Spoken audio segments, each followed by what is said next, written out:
Hey friends, welcome back to my channel. Today we are going to be talking about the top highest paying jobs in tech. Before we get to that though, make sure to hit that subscribe button for more tech and coding related videos. Also, shout out to these wonderful users here for your awesome questions and thoughts and feedback. I appreciate and love you all so much. Thank you for your support. And also make sure to leave in the comments other videos you want to see, because as I've mentioned, all my videos I make are based on your suggestions and what you want me to talk about. Okay, let's get started. We are living in this really interesting time where automation is occurring at a faster and faster rate, which means yes, more jobs are created and in demand, but on the other spectrum, a lot of jobs are being automated. Today I want to talk about the highest paying jobs in tech. And a lot of these jobs are relatively newer, not necessarily newer, but more in demand than they ever were, and hence why they are paying at such high rates, because a lot, if not all of these jobs, there is high demand for the jobs and not enough people to fill it. So if you are looking for a career switch, or even if you're in tech and kind of looking to switch career paths within your tech journey, buckle up, here we go. Coming in at number 10 is product manager. A product manager helps determine parameters around the product, the project, engineering teams, and then also leads the development of that product from conception until the very launch. Some skills that are required of a product manager include a strong understanding of the product development lifestyle, the ability to use tools such as Jira, Asana, and there's so many different versions of those out there, but the ability to use different kind of tracking tools. A product manager should also have very strong analytical skills and exceptional, this is key, exceptional time management skills. The average yearly salary for a product manager is around $100,000. And of course, just like all of the jobs I'm going to list, this will vary, where it's way higher in some cases and lower on others, but I'm just going to do the medium average. These medium averages are taken from different sites that I searched up for job postings on the topics I'm covering today, or the roles I'm covering today. Coming in at number 9 is AI engineer. An AI engineer's role can vary from one place to another, but overall, the engineer's job is to oversee, manage, and develop AI initiatives within an organization. Now let's be clear, this level of AI engineer is more so on an architect level. An AI architect should have deep knowledge in mathematics and statistics. Also, an AI architect should also have, of course, solid programming skills, know something such as Python, R, or Torch, understand how TensorFlow and similar technologies work, and have a clear understanding about technologies related to AI, including machine learning, neural networks, and deep learning. The average salary for an AI architect is around $110,000. However, as I noted in the last job, this varies greatly, especially for AI architect. I have seen job postings where it's way higher than this, and of course, an architect level, you are talking senior level, so it can definitely be way higher, but keep in mind, this is just the average.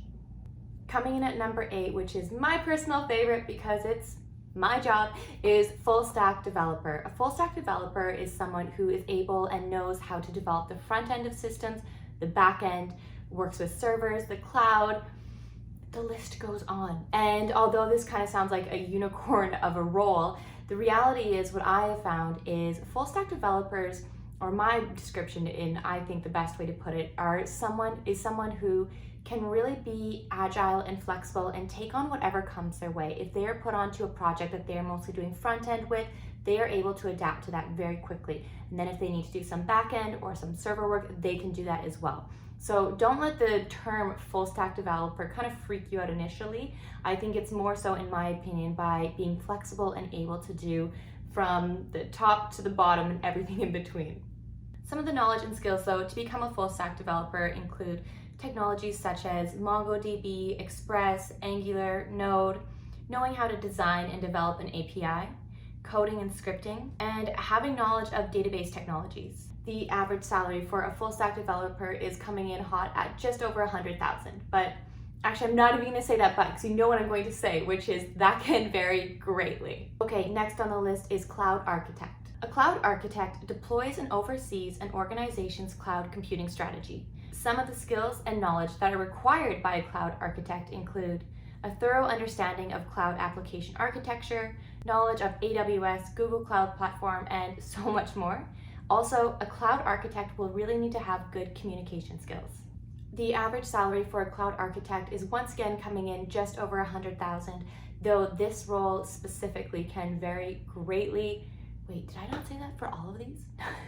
But seriously, this role can vary greatly, and I think why all of these roles can have such various degrees of how much income you are getting paid from these roles is because it depends on the company's budget. It depends, are you working for a startup versus a big, FANG company? What kind of company are you working for? And also your negotiation skills. Are you someone who is negotiating your salary right from day one and working your way up? So there are so many factors other than your job title that depict your salary. So I really want to highlight that here.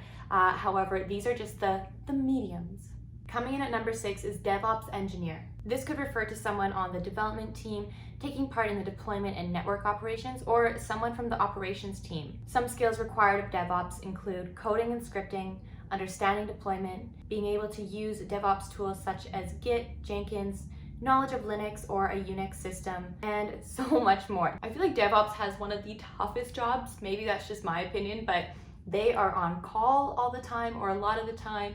And if anything happens, it's always their fault. It's a pretty intense job. But with an intense job comes a higher salary. The average for a DevOps engineer ranges from 95,000 to 145,000. Okay, next on the list, coming in at number 5. Actually, as you can see, the salaries are slowly going up, and we're halfway there. We are on number 5, so I'm really excited to see, or for you to see, how much number 1 is currently getting paid. Okay, but first let's go through the rest. Number 5 is blockchain engineer. A blockchain engineer specializes in developing and implementing architecture and solutions using blockchain technology. Also, fun fact, the worldwide spending on blockchain solutions is expected to reach 15.9 billion by 2023, meaning there will be plenty of demand for blockchain experts across industries. Some of the skills that are required of a blockchain engineer include a thorough understanding of the technologies behind Ripple, R3, Ethereum, Bitcoin, as well as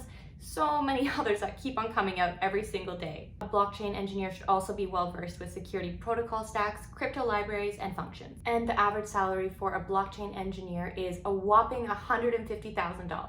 Coming in at number 4 is software architect. A software architect optimizes the development process by making design choices and dictating the technical standards such as coding, tools, and platforms. Some of the skills required include data modeling, an understanding of software architecture, good programming skills, and strong analytical skills. And the average salary for a software architect is $120,000. Number 3 is big data engineer. Okay, before I give you a little bit of the information about this one, did you know internet users generate about 2.5 quintillion bytes of data each day? And to harness and gain insights from huge amounts of data like this, over 97% of organizations are investing in big data and AI. Okay, so what exactly though does a big data architect do?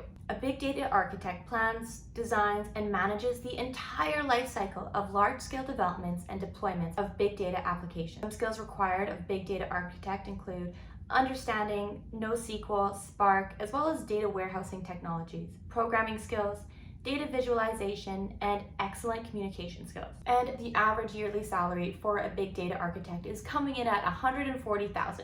Number 2 is the Internet of Things Solutions Architect. This is one of the most in-demand and highest paying jobs today. The IoT Solutions Architect is a leadership role that really oversees the strategy behind the development and deployment of IoT solutions. In addition to understanding IoT solutions, one should also have a strong programming skills, understanding of machine learning, and also knowledge of hardware design and architecture.